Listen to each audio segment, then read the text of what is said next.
Welcome back clean news. चलिए देखते हैं उत्तर प्रदेश की 25 फटाफट बड़ी खबरें। इससे पहले आप यूपी के किस जिले से न्यूज को देख रहे हैं हमें कमेंट बॉक्स में जरूर बताएं। साथ ही डेली अपडेट रहने के लिए चैनल को सब्सक्राइब कर बेल आइकन को दबाना ना भूलें। आज का लाइक एम 100 है, उम्मीद करते हैं आप पूरा कर देंगे। तो चलिए बढ़ते हैं खबरों की ओर।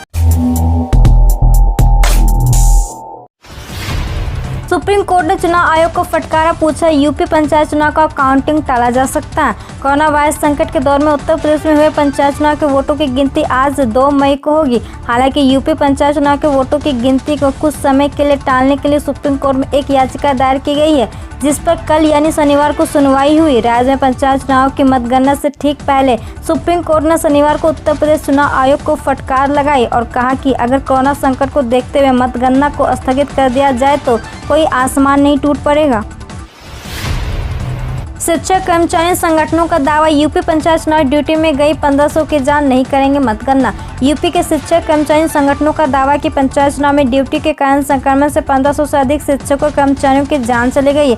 बड़ी संख्या में परिवारिक जनों की मौत हो गई है और अभी भी कई संक्रमित है। राज्य निर्वाचन आयोग कोविड प्रोटोकॉल का पालन करने और कर्मचारियों की सुरक्षा करने में विफल रहा है। ऐसे सभी शिक्षक कर्मचारी आज 2 मई को होने वाली पंचायत चुनाव की मतगणना का बहिष्कार करेंगे।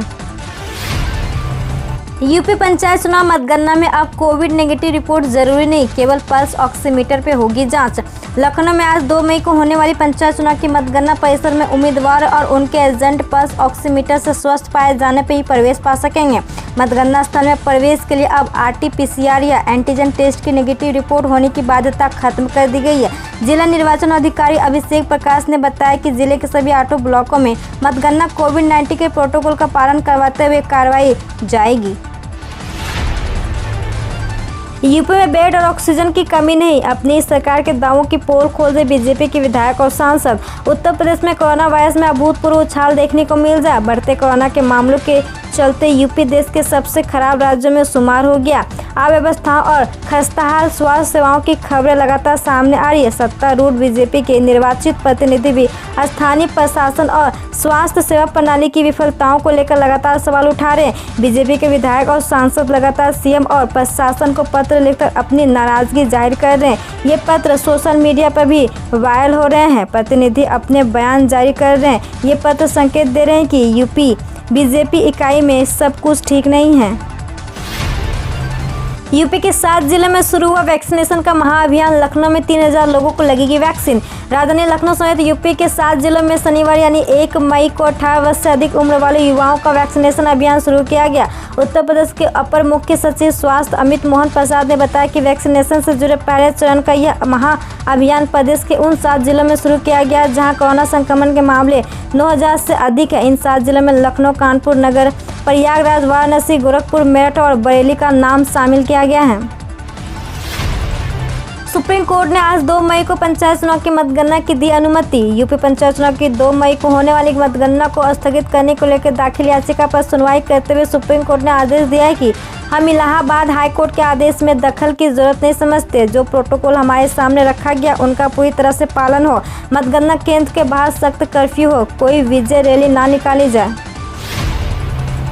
यूपी के 3 IPS अधिकारियों को अतिरिक्त प्रभार, इन जिलों में मिली जिम्मेदारी। कोरोना संक्रमण की चपेट में कई प्रशासनिक अधिकारी भी आ गए। यूपी के अयोध्या, भदोही, सिद्धार्थनगर जिलों के अधिकारी कोविड पॉजिटिव हो गए, जिसके बाद इन जिलों में 3 IPS को अतिरिक्त प्रभार की जिम्मेदारी दी गई है। अरविंद चतुर्वेदी को वरिष्ठ पुलिस अधीक्षक अयोध्या, अशोक राय को SP सिद्धार्थनगर, अनिल कुमार पांडे को पुलिस अधीक्षक भदोही की जिम्मेदारी दी गई है। सुप्रीम कोर्ट ने यूपी पंचायत चुनाव की मतगणना की इजाजत दी। आज रविवार से शुरू होगी वोटों की गिनती। सुप्रीम कोर्ट ने उत्तर प्रदेश पंचायत चुनाव की मतगणना की इजाजत शनिवार को दे दी। आज रविवार से मतगणना शुरू होगी।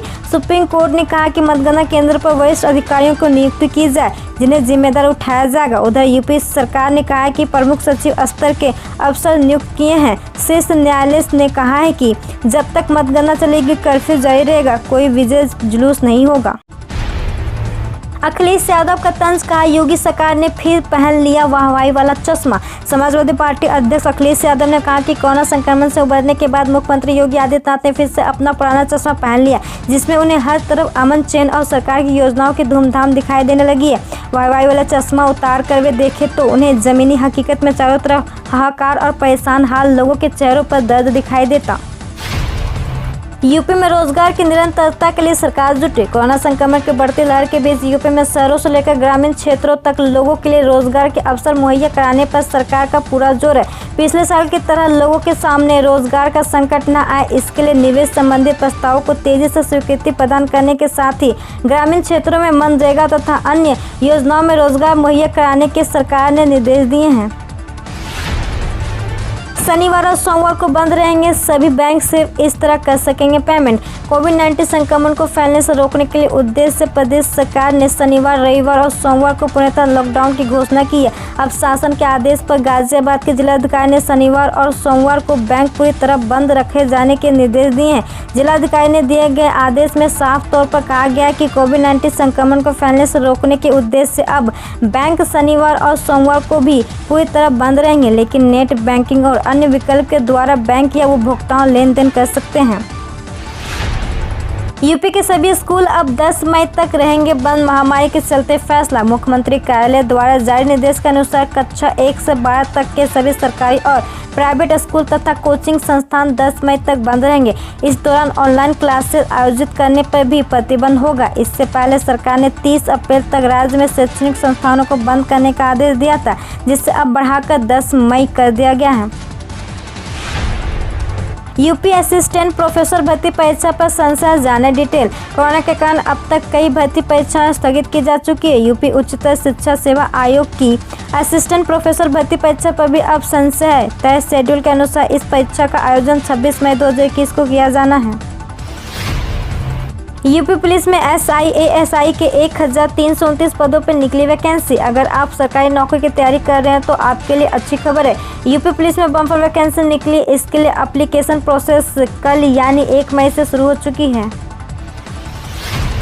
यूपी में 69,000 सहायक अध्यापकों की भर्ती में बड़ी गड़बड़ी। उत्तर प्रदेश के परिषदीय प्राथमिक स्कूलों में हुई 69,000 शिक्षकों की भर्ती में आरक्षण के नियमों के उल्लंघन की बात सामने आ रही है। राष्ट्रीय पिछड़ा वर्ग आयोग ने अपनी अंतिम रिपोर्ट में कहा कि नियमों की अनदेखी की गई है।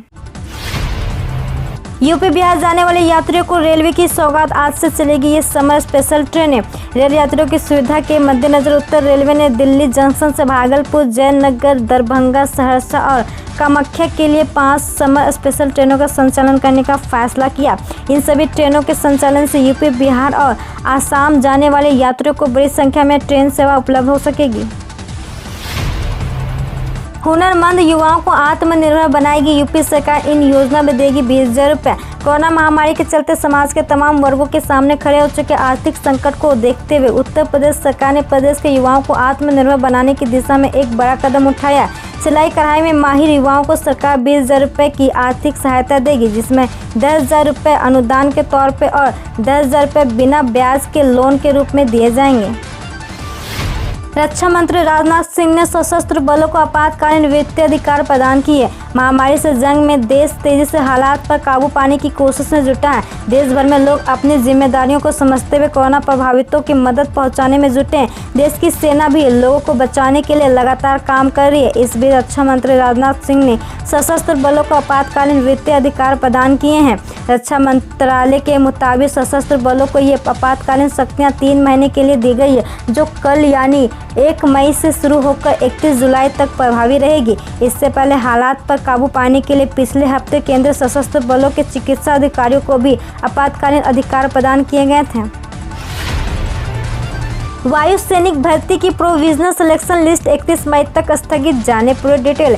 केंद्रीय वायु सैनिक चयन बोर्ड द्वारा भारतीय वायुसेना में वायु सैनिक के पदों पर होने वाले भर्ती के रिजल्ट और प्रोविजनल सिलेक्शन लिस्ट को 31 मई तक के लिए स्थगित कर दिया गया। CASB IAF airman 2021 provisional select list को कोरोना महामारी के चलते स्थगित कर दिया गया है। टीडीएस जमा करने और टैक्स रिटर्न दाखिल करने का समय 31 मई तक बढ़ा। केंद्रीय प्रत्यक्ष कर बोर्ड ने शनिवार को एक बड़ा फैसला लेते हुए टीडीएस जमा करने और देरी से टैक्स रिटर्न दाखिल करने की समय सीमा को बढ़ा दिया है।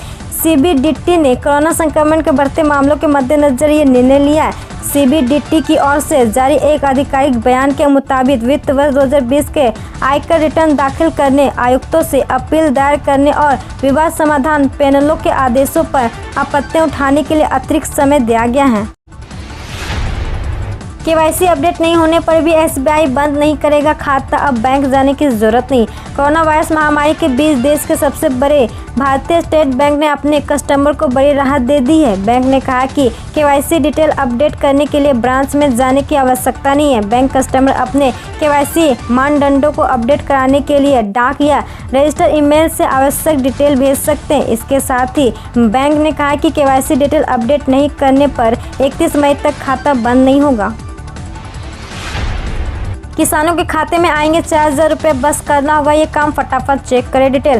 प्रधानमंत्री किसान सम्मान निधि योजना के तहत अब तक रजिस्ट्रेशन नहीं कराए हैं तो 31 जून से पहले हर हाल में करा ले। इससे फ़ायदा यह होगा कि इस साल की दोनों किस्त आपके खाते में आ जाएगी।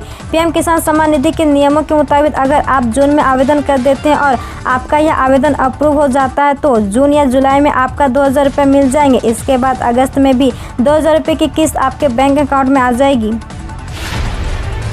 एलपीजी गैस सिलेंडर 1 जुलाई से हुआ सस्ता। 19 किलो वाले गैस सिलेंडर के दाम 45.5 रुपये घटे। देश की प्रमुख पेट्रोलियम कंपनियों ने एलपीजी गैस की कीमतों में कटौती कर दी है। गैस कंपनियों ने कमर्शियल यूज में आने वाले 19 किलोग्राम वाले गैस सिलेंडर की कीमत में 45.50 रुपये की कटौती कर दी है, लेकिन घरेलू गैस उपभोक्ताओं को फिलहाल कोई राहत नहीं मिली है। घरेलू गैस सिलेंडर यानी 14.2 किलोग्राम वाले गैस सिलेंडर की कीमत में कोई बदलाव नहीं हुआ। बता दें कि अप्रैल की शुरुआत में घरेलू रसोई गैस 10 रुपये सस्ती हुई थी। इसके बाद दिल्ली में घरेलू गैस 809 रुपये में मिल रही है। एसबीआई बैंक की सौगात, होम लोन के ब्याज दर में कटौती। देश का सबसे बड़े बैंक यानी कि एसबीआई हम सबके लिए अच्छी खबर लेकर आया। बता दें कि एसबीआई ने होम लोन पर ब्याज दरों को घटा दिया। जो लोग इन दौरान घर खरीदने की फिराक में, उनके लिए एसबीआई की ये घोषणा सौगात बनकर आया। शनिवार को एसबीआई बैंक ने एक विज्ञप्ति जारी कर बताया कि अब से 30 लाख रुपए तक के लोन ब्याज दर पर लगभग 6.70% से शुरू होगा। सोना इस महीने 2601 रुपये चढ़ा। चांदी भी 4938 रुपये उछली। सोने चांदी की कीमत में इस समय उतार चढ़ाव लगातार जारी है। शादियों का सीजन शुरू होते ही सोना चांदी की चमक फीकी पड़ने लगी है। ऐसा लगता है एक बार फिर सोना 50,000 रुपये बनने की तैयारी कर रहा है। हम रोज ऐसे ही न्यूज लाते रहेंगे, तो यदि आपने अभी तक क्लीन न्यूज को सब्सक्राइब नहीं किया है तो पहले फटाफट सब्सक्राइब कर लें, साथ ही बेल आइकन को दबा दें ताकि कोई अपडेट मिस ना हो।